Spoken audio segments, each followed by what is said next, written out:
Salam alaikum Azul Flaoun, bonsoir. Lors de la 79e session ordinaire de l'Assemblée générale des Nations unies, le colonel Abdoulaye Maïga, ministre malien de l'administration territoriale et de la décentralisation et porte-parole du gouvernement malien, s'en est pris vertement à l'Algérie, qu'il a notamment accusé d'héberger des terroristes.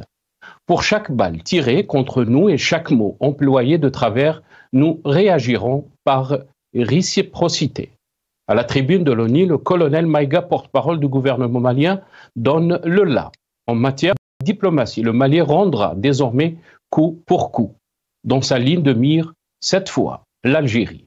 En plus d'offrir le gîte et le couvert, certainement avec de succulents plats de tchouk-tchouka et de chorba, à des terroristes et des renégats en débandade sans rôle d'affester les relations de bon voisinage, a déclaré porte-parole du gouvernement malien. Des accusations directes et sans précédent envers Alger, qui marquent un nouveau palier dans l'escalade verbale. Le fossé s'est davantage creusé entre les deux capitales. Cela dit, comment restaurer la confiance entre Alger et Mali? Difficile de répondre à cette question.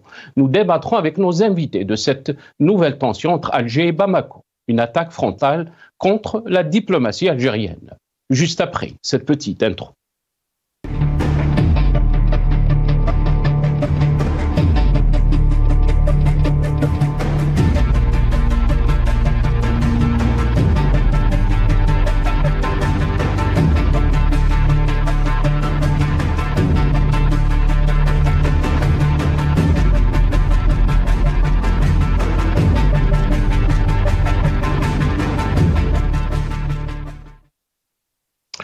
ONU, le Mali accuse l'Algérie d'ingérence et de terrorisme. C'est le titre de notre émission pour ce soir. Et pour en parler, j'ai le plaisir d'accueillir dans cette émission M. Brahim Younsi, analyste politique, ancien cadre du MDA 82-88.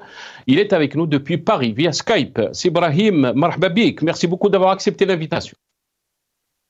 Merci de m'inviter. Le sujet est difficile. On va, avec vos invités que je salue, on va s'y essayer. Très bien, très bien. Ibrahim, c'est vrai que c'est un sujet difficile. Et on a aussi Gamel Abina qui est avec nous, expert en relations internationales. Gamel Abina est avec nous depuis Paris via Skype. Gamel Abina, bonsoir. Merci beaucoup d'avoir accepté l'invitation. Bonsoir et merci de m'avoir invité.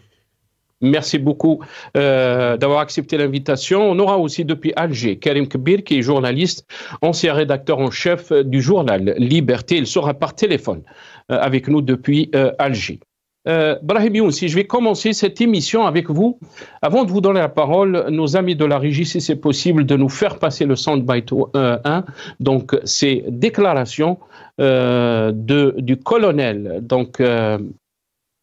qui a accusé le porte-parole du gouvernement du Mali, qui a accusé l'Algérie donc d'ingérence et de terrorisme. On l'écoute. Nous saisissons également cette opportunité pour saluer et reconnaître la sagesse de son Excellence, Monsieur le Président Abdelmajid Tebboune, président de la République algérienne démocratique et populaire. Cependant, il est de notre devoir d'appeler votre haute attention sur les propos incongrus de vos collaborateurs. Constatons une grave ingérence dans les affaires intérieures du Mali. Depuis la fin de l'accord d'Alger le 25 janvier 2024, les Maliens n'expriment qu'un seul vœu le concernant, que son âme repose en paix. Monsieur le ministre des Affaires étrangères, l'accord est bien et belle mort, vos incantations ne serviront pas à le ressusciter. D'autre part, de vous rappeler que le Mali et son peuple ne seront pas des spectateurs face aux assauts et l'adversité. Pour chaque balle tirée contre nous, nous réagirons par réciprocité. Pour chaque mot employé de travers, nous réagirons par réciprocité. À bon entendeur, tant pis. Quant aux représentants permanents algériens, en plus d'offrir le gîte et le couvert, certainement avec de succulents plats de tchouk-tchouka et de chorba, à des terroristes et des renégats en débandade, son rôle d'estafette désorienté ne contribue guère à la promotion des relations de bon voisinage. Le Mali exige de ces deux énergumènes diplomatiques qui cessent d'entrer dans l'histoire à reculons. Manifestement, ils ignorent tout à la fois de l'histoire entre les peuples frères du Mali et de l'Algérie et la contribution exceptionnelle du Mali à la guerre de libération algérienne, et certainement de la géographie, car ils considèrent à tort le Mali comme une wilaya, c'est-à-dire une province algérienne.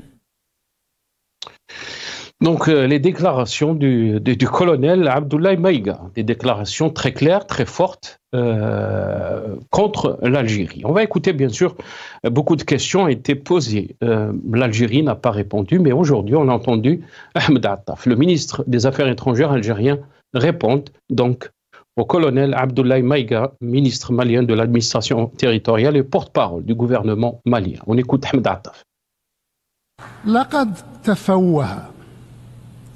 لقد تفوه ممثل دولة من هذا الجوار ومن هذا الفضاء وتجرأ على بلدي بكلام وضيع لا يليق البتة بوقار مقام كهذا، ولا يصح البتة مجارته في الاندفاع اللفظي التافه والدنيء.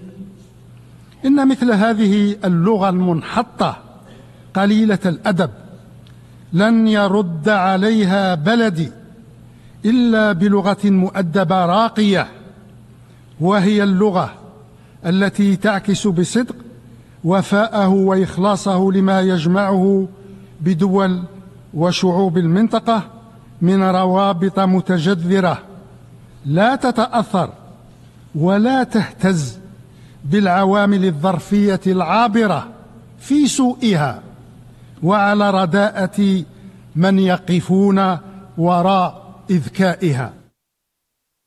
Déclaration d'Ahmed Attaf donc, à la session ordinaire de l'ONU. On va, bien sûr, la presse internationale a réagi à cette tension entre Alger et Bamako. C'est des tensions récurrentes. On va voir juste ce titre du courrier international. Tension à la tribune de l'ONU, les accusations directes et sans précédent du Mali envers l'Algérie. Brahim Younsi, je commence avec vous cette émission. Donc, votre réaction par rapport à ce que vous avez entendu, des mots très forts contre l'Algérie du colonel Abdoulaye Maïga, donc le porte-parole du gouvernement malien. Il a qualifié même le ministre des Affaires étrangères, je pense, et l'ambassadeur de l'ONU, l'ambassadeur algérien envers l'ONU, donc des deux énergumènes diplomates. Il a accusé l'Algérie aussi de s'immiscer dans la politique intérieure du Mali, mais aussi de supporter des terroristes. Votre réaction, Brahim Younsi? Les propos du ministre malien à l'ONU est indécente. Ce n'est pas le niveau, sa déclaration n'est pas diplomatique. Et je crois que le ministre algérien des Affaires étrangères a pris de la hauteur par rapport aux propos qui ont été tenus à l'égard de l'Algérie. Je crois que le Mali, comme d'autres États, il n'est pas, de ce point de vue-là, le seul et exceptionnel qui a échoué à former un État national. Cette affaire ne dure pas des années seulement précédentes. Cette affaire, avec le nord du Mali en particulier, commence dès l'indépendance du Mali en 1960. Et depuis l'indépendance du Mali en 1960, l'État national malien ne s'est pas formé. Il n'est pas le seul. Il ne s'est pas formé. Et dès 1900, il y a eu une insurrection déjà de l'Azawad, des Touaregs au Mali. Et vous avez aujourd'hui, dans le monde qui est le nôtre, disons, deux groupes humains.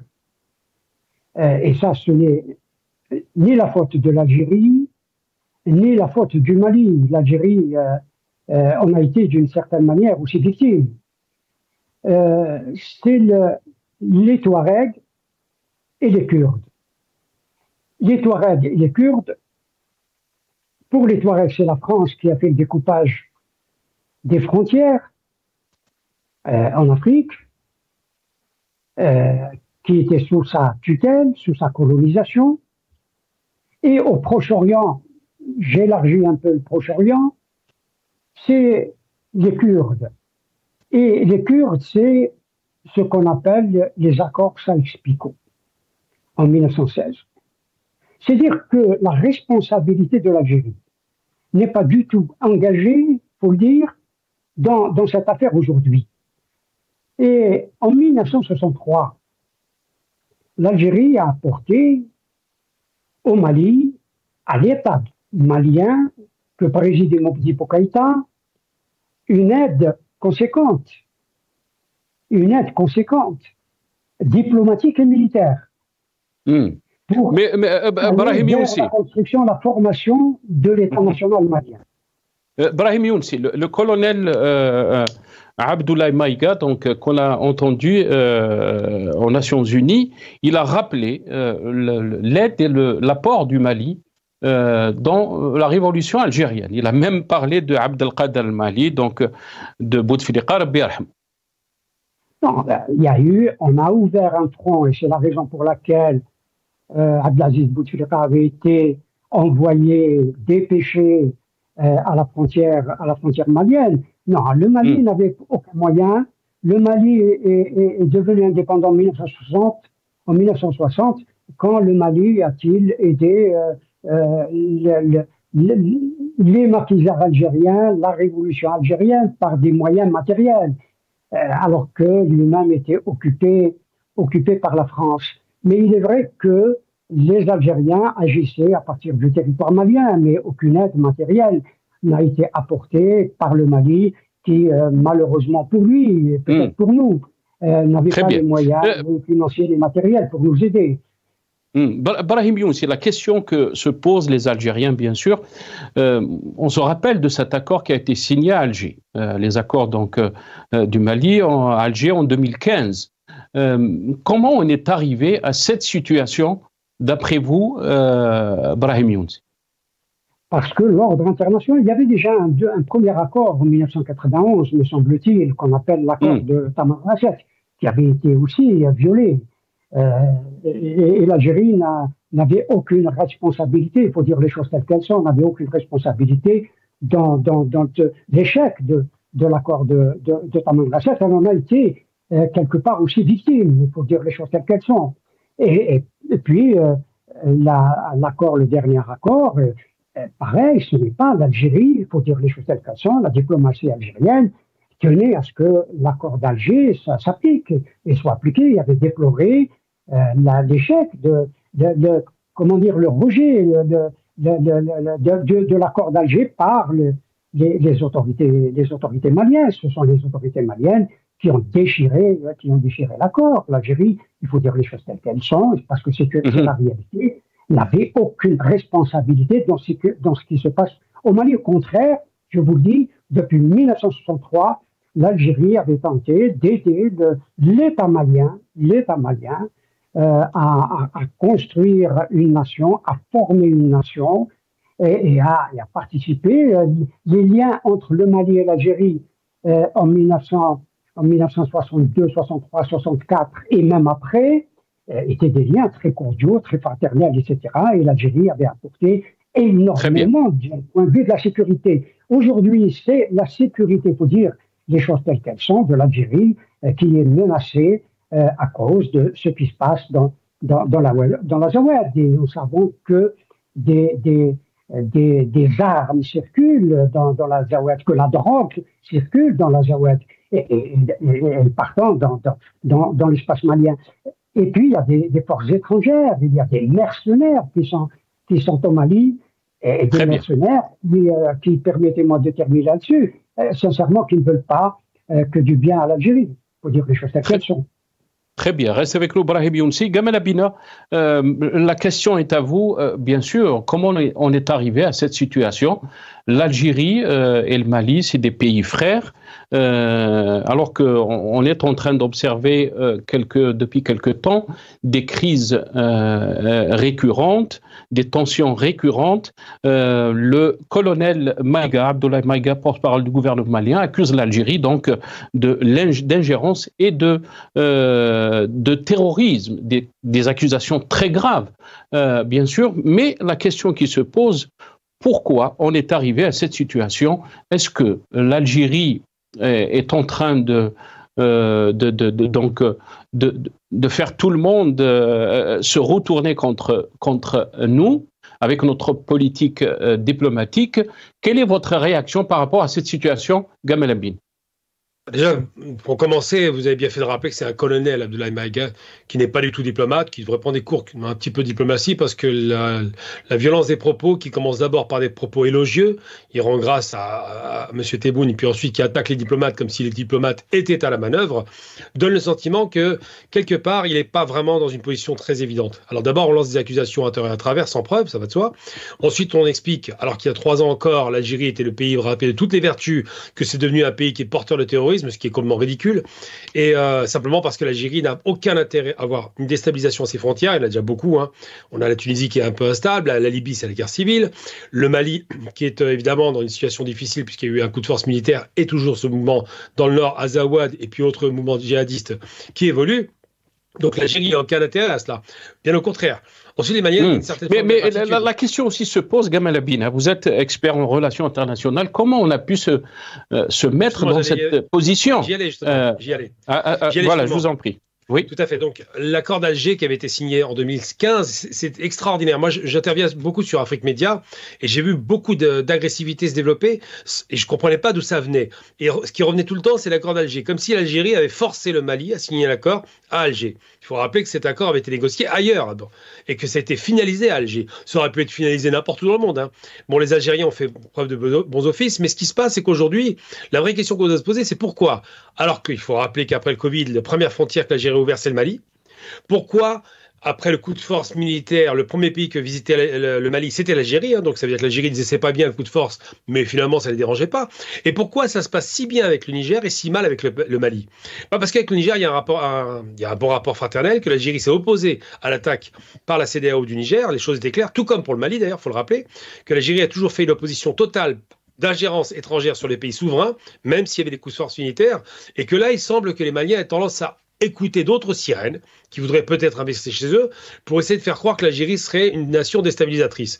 Il faut se rappeler tout de même que tous les groupes djihadistes qui évoluent dans le Sahel sont des groupes quelles sont les autres sirènes, Gamel Abbine? Je vous le dis directement, sur les Émirats Arabes Unis, ça c'est évident. Ils jouent un jeu très trouble depuis très longtemps et il se trouve qu'il y a de la richesse dans le Mali, c'est un pays très riche qui n'est pas exploité et l'intérêt c'est d'écarter, alors il y a des pays concurrents évidemment, il y a une guerre commerciale, une guerre économique plutôt, et c'est d'écarter des pays qui gênent. En l'occurrence, les frontières algériennes, qui sont 7 quand même, il y a 7 pays frontaliers, sont toutes, à tout point de vue, instabilisées où ça se passe pas très bien. Donc évidemment que la question malienne est centrale, c'est la fameuse région des trois frontières qu'on connaît très bien, qui a connu beaucoup d'actes de terrorisme réels, c'est pas fantasmé, et pour laquelle l'Algérie avait effectivement proposé de calmer le jeu avec au moins les Touaregs. Et je vais démontrer une chose par A plus B qui démontre que le Mali a peut-être une direction qui est mal conseillée, tout simplement. Je rappelle tout de même que si l'Azawad réclame une indépendance dans le Nord Mali, elle peut réclamer la même chose dans le sud de l'Algérie. Donc ça n'arrange personne. Or, l'Algérie parle de l'intangibilité des frontières. On ne doit pas toucher aux frontières post-coloniales. On partage une ville commune entre l'Algérie et le Mali. C'est comme ça, c'est la France qui l'a voulu. Mais il n'en demeure pas moins qu'on ne peut pas accepter ça. Donc quand on lance des accusations aussi ridicules, sans expliquer les motivations, parce qu'un pays, quand il va déstabiliser, il y a un but derrière. En l'occurrence, ça n'intéresse pas l'Algérie. Eh bien, il faut se demander pourquoi... Mais la question aussi, Gamel Abbine, la question, pardon, je vous ai coupé la parole. La question aussi, c'est juste pour clarifier vos propos. La question se pose aussi par rapport, donc vous avez dit qu'il y a des intérêts, c'est de bonne guerre. Les observateurs vous diront que les pays défendent leurs intérêts là où ils sont. La question, c'est pourquoi l'Algérie ne défend pas ses intérêts? Pourquoi on est arrivé à cette situation de crise qui est récurrente? Rappelons aussi que l'Algérie a peut-être facilité. La question, bien sûr, reste posée par rapport aux mercenaires de Wagner, qui sont en train d'appuyer le gouvernement malien. Ça, c'est une bonne démonstration que vous venez de faire à l'instant, vous m'avez précédé. Quand on sait que Wagner, donc en gros c'est la Russie, hein, c'est le groupe privé russe qui est drivé par le Kremlin, intervient au Mali en faveur de la junte militaire, en l'occurrence, donc ce gouvernement provisoire, parce que c'est prévu qu'il fasse des élections. Eh bien, quand on sait que Wagner intervient au Mali, donc pas contre l'Algérie, c'est évident, mais contre des groupes rebelles ou séparatistes ou encore terroristes, et que l'Algérie est un des principaux alliés de la région, on se demande pourquoi on a trouvé au Mali, dans le nord, d'autres groupes, effectivement militaires, qui viennent d'Ukraine et qui seraient soi-disant passés par l'Algérie. Ça n'a aucun sens. L'allié stratégique avec la Russie, même s'il y a des points de concurrence, ne peut pas se mettre à dos l'Algérie. Donc, il faut bien comprendre que, vous avez raison de le dire, c'est de bonne guerre, à condition que ce soit fait dans des conditions normales, pas dans les conditions de guerre. Là, en l'occurrence, on n'est pas dans une guerre de concurrence commerciale ou de concurrence simplement d'exploitation de richesses. On est dans une volonté de déstabiliser. L'Algérie propose effectivement d'amener la paix. Elle a raison. Le Mali considère à tort que depuis qu'ils ont du matériel russe, ils peuvent écraser la rébellion, ce qui est à tort, parce que c'est leur frère, hein, ça reste des Maliens. Hein. Et là-dessus, ils font une erreur d'analyse que les Algériens leur expliquent. Ils leur ont dit, simplement, en Algérie, on a connu des phénomènes de guerre civile, et il a fallu en sortir par des négociations. Et c'est ce qu'ils proposent. Alors, ça ne veut pas dire que les Algériens ont raison tout le temps, mais là, en l'occurrence, la logique, ça tombe sous le sens, veut que l'Algérie, qui, même si elle critique les coups de force militaires, n'intervient pas et refuse l'intervention. Donc, on voit que ça se passe très bien au Niger. Et ça profite au Niger, et tant mieux à l'Algérie. Là, il y a une vraie relation qui est propre et nette et commerciale, et que ça ne profite pas au Mali, qui est en train de s'enliser dans une guerre inutile, parce que à Kidal, bon, ils avaient pris Kidal, mais la dernière attaque qu'ils ont faite, c'est très mal passé. Donc, quand on essuie une défaite, on cherche une explication ailleurs, non pas dans les groupes rebelles qui sont armés, mais simplement, on cherche un grand frère, un parrain de la guerre, que serait l'Algérie. Or, c'est pas logique, puisque l'Algérie demande à négocier. Ils ne veulent pas d'instabilité. Mais tout ça, il y a un sous-jacent. Ceux qui ne sont pas de la région, je parle des Émirats Arabes Unis, évidemment, ont tout intérêt à ce que l'Algérie soit en rupture avec le Mali, parce qu'eux sont très loin. Ceux qui ont un intérêt convergent et qui devraient s'entendre, c'est les pays frontaliers. Et malheureusement, aujourd'hui, il y a des problèmes réels, et on a un diplomate qui se comporte comme un militaire, pour le coup, qui est très agressif et qui dit tout et son contraire. Félicitations au président. Mais aussi la question... Gamal Abina, aussi des problèmes réels. Vous avez parlé des problèmes réels, mais aussi des problèmes réels d'orientation de notre diplomatie. Puisque vous avez parlé des Émirats Arabes Unis, hier, on a parlé donc que l'Algérie avait tourné la page de l'adhésion aux BRICS. Donc les causes qui ont été avancées d'après le journal Moudjahid, c'est que les Émirats Arabes Unis ont joué un rôle pour essayer de bloquer la candidature de l'Algérie. Et là, on se pose la question. Depuis 2019, on n'arrête pas d'avoir des crises diplomatiques. On a eu des crises récurrentes avec la France, bien sûr, le rappel de l'ambassadeur presque 3 fois, la crise avec l'Espagne. On a vu dernièrement aussi l'accentuation de la crise, la rupture diplomatique avec le Maroc, l'installation des visas pour les Marocains, la crise avec le Mali. Les Algériens se posent la question, est-ce qu'il y a vraiment une vraie vision de la diplomatie algérienne ? Si, il y a une logique, hein. Faut pas non plus. L'Algérie et la France a toujours été un moment difficile. Comme il y a une accélération du rapprochement, il y a des tensions qui explosent littéralement, donc c'est logique. L'Espagne, c'était juste sur l'affaire du Sahara occidental, mais vous avez bien noté que les relations se sont largement apaisées depuis. Les Émirats Arabes Unis, faut se rappeler quand même que la plupart du temps, c'est les dictatures qui posent problème, et que ces pays en crise, c'est soit les coups de force militaires, soit les dictatures royales, en l'occurrence, qui ne s'entendent pas. Ça ne veut pas dire que l'Algérie a toujours raison, mais là, en l'occurrence, je ne crois pas qu'on puisse jeter la pierre aux diplomates algériens, parce que leur politique, en règle générale, c'est plutôt l'apaisement, on est bien d'accord. Et il se trouve qu'aujourd'hui, ces ruptures sont organisée et voulue. Vous faites référence à cette non-adhésion des BRICS. Je pense que l'explication est un peu courte. De donner un rôle aussi important aux Émirats, même s'il a pu influer sur l'adhésion, non, je pense que l'Inde est pour beaucoup là-dedans. Et d'ailleurs, l'Inde qui fabriquera bientôt des véhicules de combat au Maroc. Donc, c'est dire que réellement, il y a un camp occidental qui est choisi de façon claire. Et je pense que l'Égypte est peut-être intéressée aussi, qu'il y a des pays qui n'ont pas forcément un bon regard sur l'Algérie, ce qui n'est pas une surprise. Là, c'est normal. Mais une chose est certaine aujourd'hui, c'est la diplomatie algérienne ne me semble pas avoir fait défaut. Il y a des moments de rupture qui existent comme dans tous les pays, mais il y a aussi des moments de rabibochage, ça se passe beaucoup mieux. Là, aujourd'hui, c'est pas une question diplomatique. On parle d'un militaire qui va à l'ONU, qui se prend pour un diplomate, qui a un vocabulaire extrêmement agressif, et qui va accuser, c'est là où il n'y a pas de logique, c'est là où vraiment on se pose des questions, qui va accuser des représentants de l'État algérien, des diplomates, d'ourdir des complots contre le pays. Ça n'a aucun sens. Ceux qui dirigent l'Algérie, ce ne sont certainement pas des diplomates. C'est une représentation du pays. Ceux qui dirigent l'Algérie, c'est la présidence, c'est l'armée, mais ce n'est pas la diplomatie. Ce serait quand même une grande nouveauté, là. Très très bien. Reste avec nous, Gamal Abina. On a été rejoint par Karim Kebir, journaliste, ancien directeur rédacteur en chef du journal Liberté, est avec nous depuis Alger par téléphone. Karim Kebir, bonsoir. Merci beaucoup d'avoir accepté l'invitation. Bonsoir à vos invités, à vos téléspectateurs. Merci beaucoup Karim Kebir. On va revenir bien sûr sur ces déclarations du colonel et porte-parole du gouvernement malien Abdoulaye Maïga. Mais avant de vous poser la question, on va essayer d'écouter bien sûr les déclarations de Al-Majid Tebboune concernant donc la diplomatie algérienne.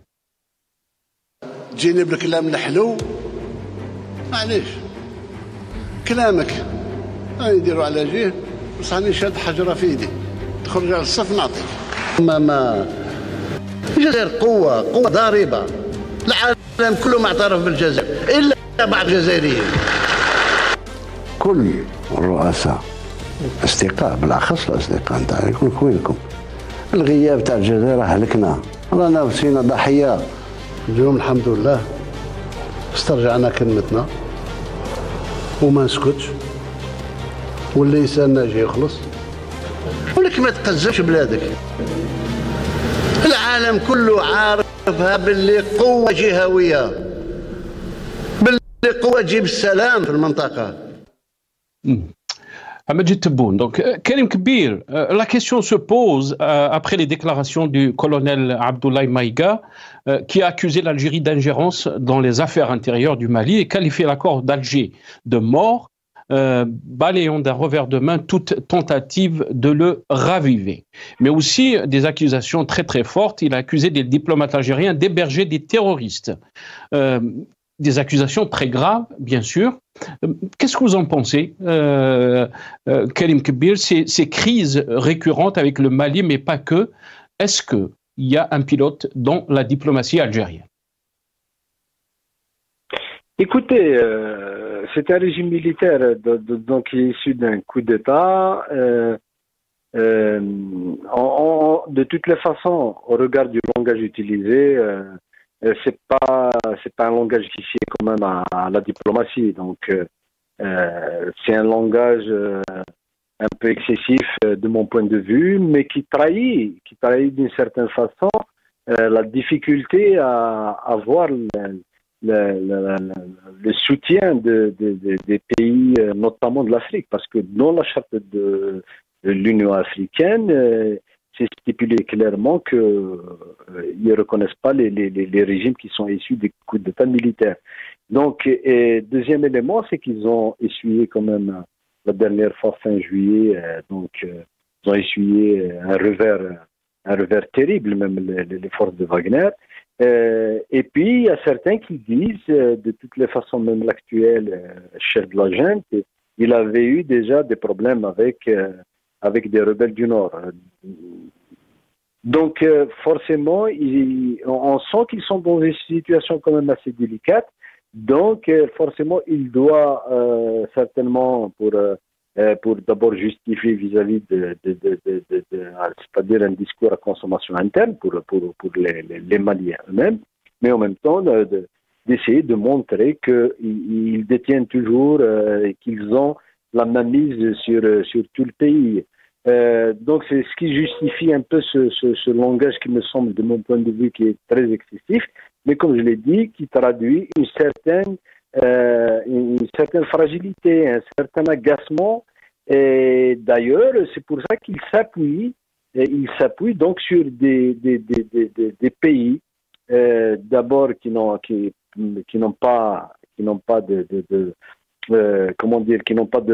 sont pas de l'Afrique, qui sont pas africains, et puis que ça les intéresse pas, ils s'en foutent de leur statut ou bien de la manière dont ils sont arrivés au pouvoir. Donc ce qui les intéresse, c'est les intérêts, et ils veulent travailler avec eux. Donc ils travaillent avec eux, notamment les Émirats, le Maroc. Donc il y a beaucoup de la Russie, la Turquie, la Chine aussi pour des intérêts économiques. Donc ils essaient de travailler avec les... Mais dans leur stratégie, c'est qu'il se trouve que, à leurs yeux, l'Algérie constitue un obstacle qui est un obstacle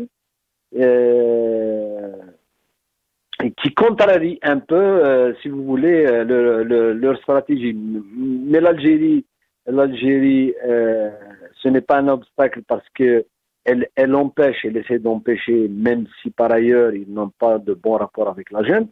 Mais l'Algérie entretient des liens très forts sur le plan humain, notamment au nord du Mali. Moi, je suis parti une fois à Timiaoui. J'étais, par exemple, franchement, j'étais étonné de découvrir qu'il y a certains citoyens qui n'ont même pas de carte d'identité. Ils traversent la frontière parce qu'ils considèrent qu'ils sont maliens qu'algériens. Il y a beaucoup de liens de famille, notamment à Tamarrasset, à Ingizam et tout ça. Il y a des liens de famille et de tribus qui sont très, très liés avec le nord du Mali. Donc, c'est-à-dire la frontière, réellement, la frontière, elle est virtuelle. C'est pour ça, d'ailleurs, ce qui explique qu'ils hébergent des terroristes. En fait, c'est parce que beaucoup de Touaregs, ils se sentent autant algériens que maliens. C'est les mêmes tribus, ils ont des liens de parenté, donc l'Algérie ne peut pas tourner le dos à cet aspect. C'est pour ça qu'ils ont mis tout leur poids pour l'accord d'Alger de 2015, qui a été signé d'ailleurs par tout le monde, avant que la junte ne le remette en... Très bien. Mais Karim Kbir, on a vu par exemple la visite de l'imam Mahmoud Dicko, qui a été perçue comme une provocation par les autorités maliennes ou le gouvernement provisoire malien. Est-ce que vous pensez que l'Algérie n'a pas pu, si on peut dire, gérer ce dossier comme il faut? Elle a laissé peut-être du vide, l'influence de l'Algérie est en recul, et bien sûr que quand on laisse le vide, il y a d'autres pays qui viennent et remplissent ce vide. Écoutez, le reproche a été fait, en tout cas, a été fait déjà avant. En fait, la diplomatie aujourd'hui algérienne, je pense qu'elle subit les conséquences de notre absence pendant la période de Bouteflika, il faut le reconnaître. Bouteflika a fait des visites un peu partout, mais jamais il a visité un pays africain. Il a tourné carrément le dos à l'Afrique avant qu'il tombe malade, et depuis, pratiquement, notre diplomatie était complètement absente. Et tous les spécialistes le disent aujourd'hui, que la force de la diplomatie, au-delà de la puissance économique, la puissance militaire, mais aussi elle est liée au rapport c'est-à-dire des chefs d'État, c'est-à-dire entretenir un véritable réseau d'amitié. Et ça passe par des visites régulières, par des canaux de réseau et tout ça. Or, pendant toute cette période sous Bouteflika, malheureusement, l'Algérie était complètement absente.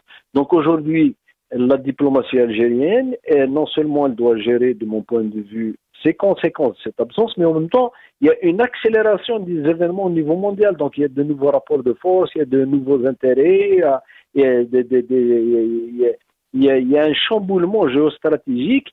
Et est-ce que l'Algérie a su... Est-ce que l'Algérie a su, si on peut dire, gérer, ou la diplomatie algérienne a su gérer ces chamboulements géopolitiques? Je ne peux pas anticiper sur est-ce qu'elle a bien géré ou non, mais en tout cas, les données aujourd'hui plaident en tout cas pour une adaptation de notre diplomatie, c'est-à-dire elle doit forcément s'adapter aux nouveaux enjeux, elle doit s'adapter à la nouvelle réalité mondiale, donc il y a de nouveaux rapports de force, elle doit forcément adapter ses outils à avoir de nouveaux paradigmes par rapport à de nombreuses questions. Il n'y a pas uniquement que la question du Mali.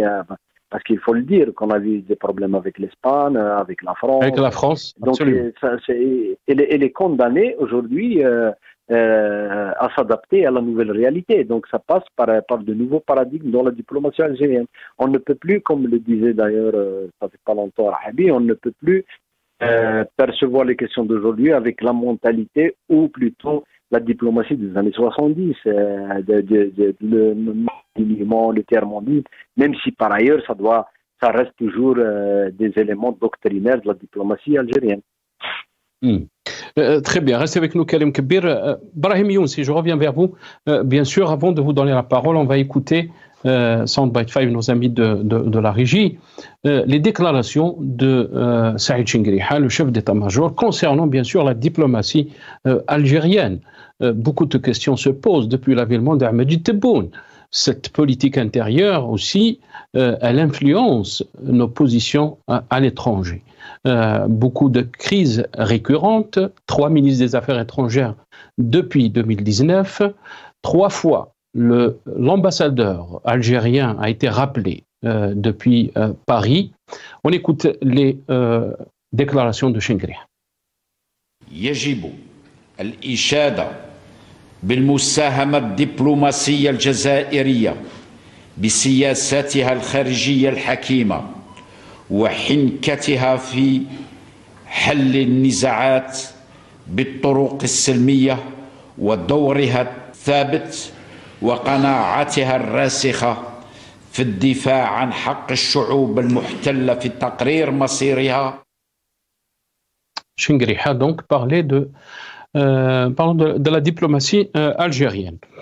Brahim Younsi, depuis 2019, on a eu donc 3 fois l'ambassadeur algérien qui a été rappelé depuis Paris, des crises récurrentes avec des pays européens comme l'Espagne, la France, mais aussi la situation avec le Maroc, et aussi une crise avec les Émirats arabes unis.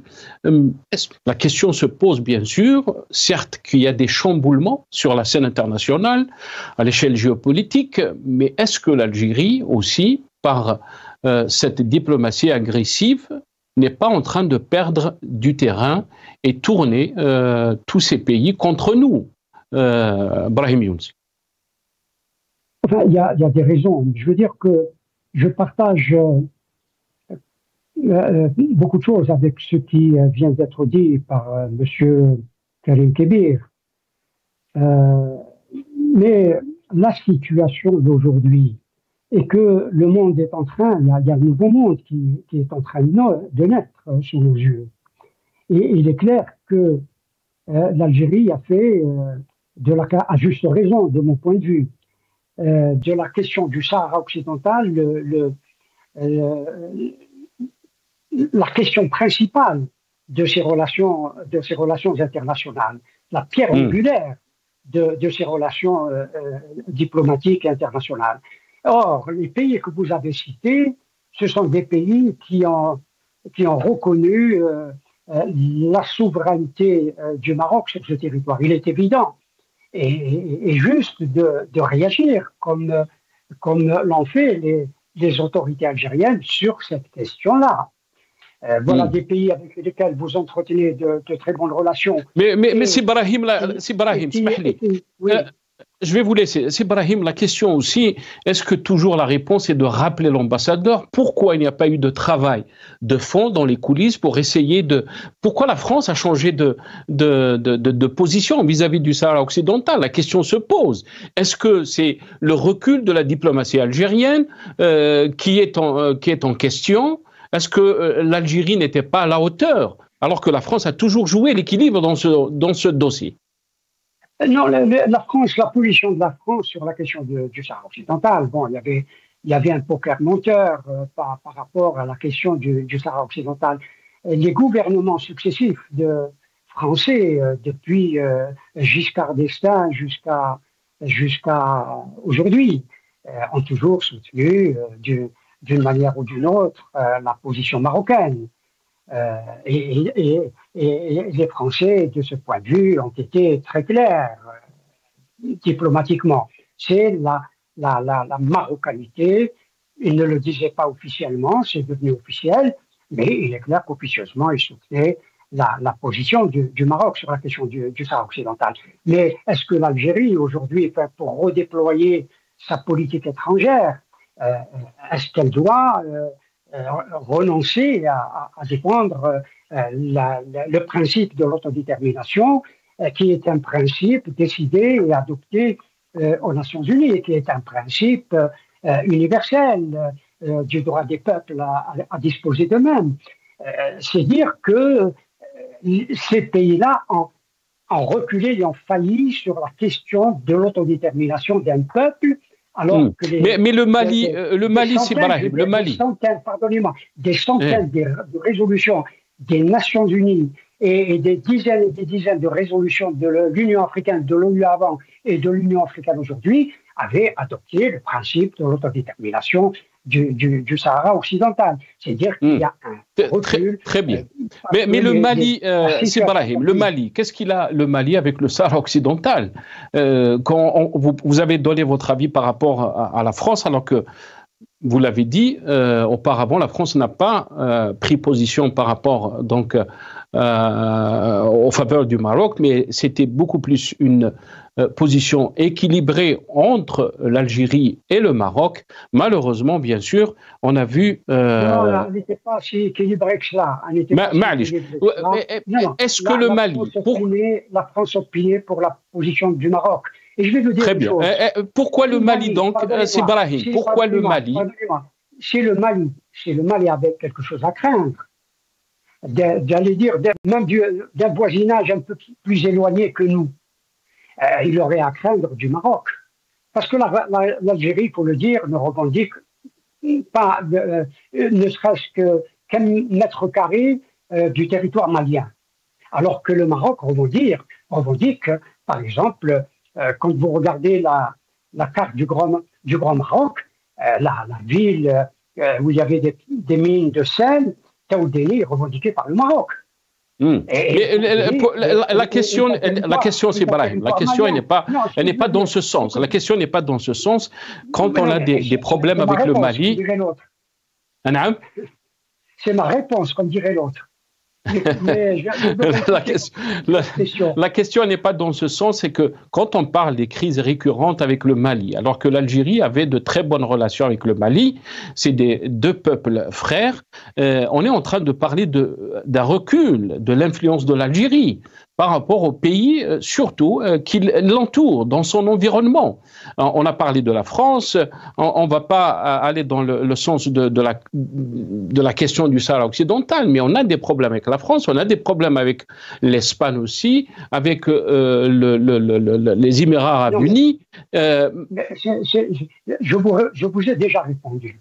La pierre angulaire des difficultés ou des crises avec l'Espagne notamment, c'est la question du Sahara occidental. Il n'y a pas d'autres questions qui ont rompu les relations d'une certaine manière entre l'Espagne et l'Algérie, entre l'Espagne et la France et l'Algérie. Du moment où la France a pris une position officielle par la voix de son président de la République, l'Algérie et puis il y a eu sur la même question. Et le Mali, pourquoi le Mali, c'est Brahim? Le Mali. Pourquoi on a des problèmes avec le Mali? Pourquoi l'Algérie? Nous avons des problèmes avec l'Algérie, il faut dire, ça a été dit il y a un instant, l'Algérie a au contraire réconcilié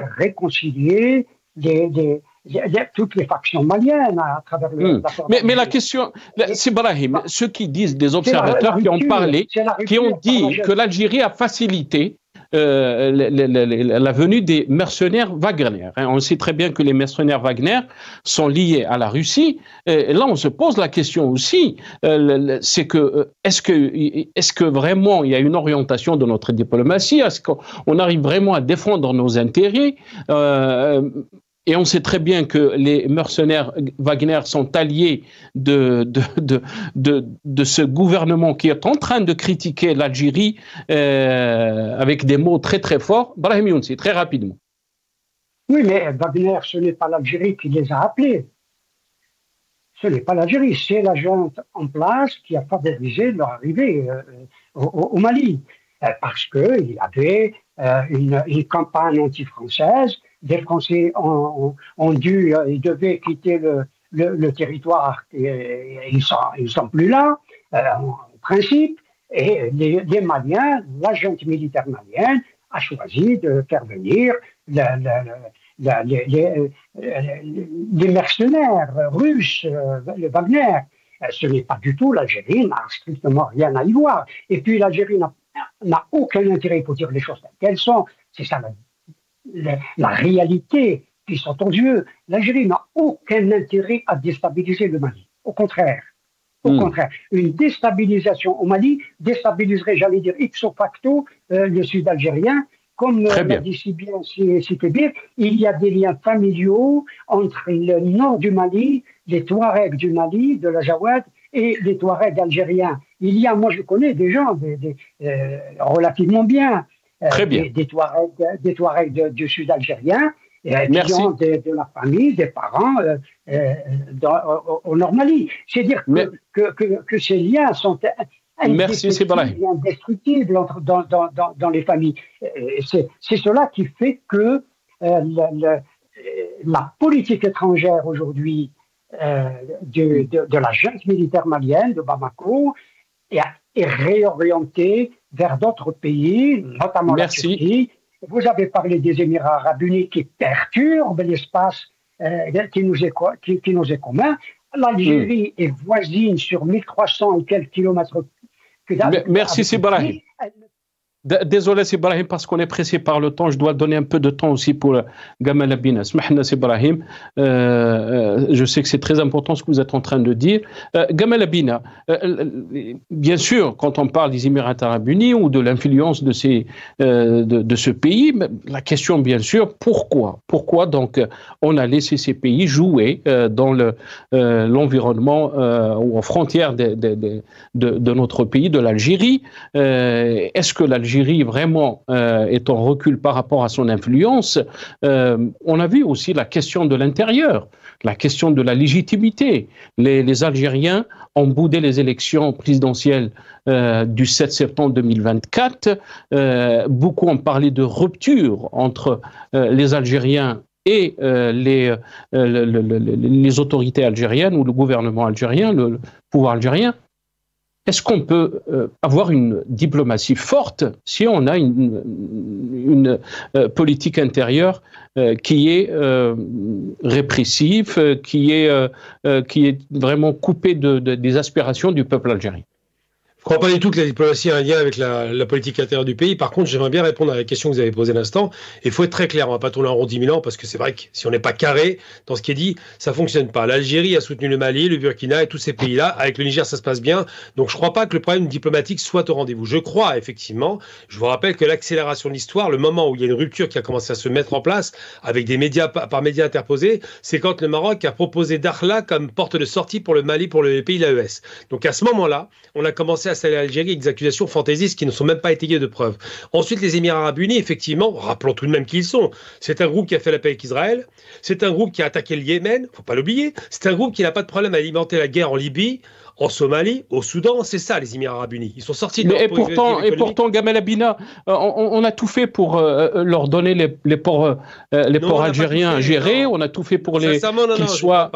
Je ne crois pas. Je crois que l'Algérie a une politique, pour le coup, on peut dire les qualités sur un plan diplomatique, une politique équilibrée. Sauf qu'on a des concurrents qui font des coups bas et qui alimentent de la propagande. Et par la propagande, on réussit à faire passer des mensonges. Je vous le répétais 1000 fois, ça devient une vérité. Donc il faut faire très attention. Il y a des intérêts divergents, on le sait très bien. L'intérêt de l'Algérie, c'est la stabilité à ses frontières. L'intérêt divergent, c'est des pays comme les Émirats qui alimentent la guerre en Libye, par exemple. Je vous rappelle que Haftar est soutenu par les Émirats et l'Égypte. Donc tout ça, c'est le bloc occidental, il faut le dire, il ne faut pas se raconter l'histoire. Ceux qui ont fait la paix avec Israël, c'est le bloc occidental, qui vont se mettre contre le pays du front du refus comme l'Algérie, la Tunisie, la Libye, et c'est là que ça bloque. Donc quand on déstabilise dans le sud au Mali, c'est pas par hasard. Ce qui est très étonnant, c'est que malheureusement la junte militaire se soit laissée embarquer là-dedans, parce qu'il y a certainement de l'argent qui a été proposé, parce qu'il y a certainement des sous-jacents qui vont au-delà simplement de soi-disant d'une inimitié entre l'Algérie et le Mali. Et je rappelle tout de même que le Mali, lorsqu'il fait son coup de force, le premier pays qui va rendre visite, c'est l'Algérie, le grand frère algérien.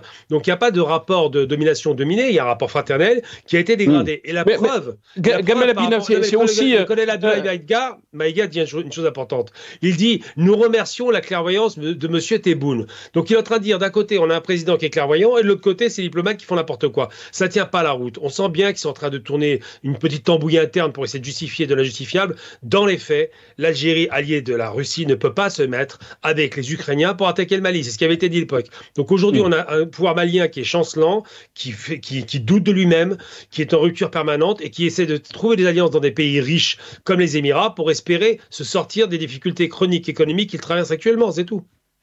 Très bien. Merci beaucoup, Gamal Abina. On est arrivé à la fin de cette émission. Désolé, Karim Kebir. Merci, Gamal Abina, expert en relations internationales. Vous étiez avec nous depuis Paris. Merci. Brahim Younsi, analyste politique, ancien cadre du MDA 82-88. Vous étiez depuis Paris avec nous. Mais aussi, merci à notre ami Karim Kebir, journaliste. Il était avec nous depuis Alger. Merci à vous, chers téléspectateurs, d'avoir suivi cette émission. Yatakoum saha. Bqaw ala khair.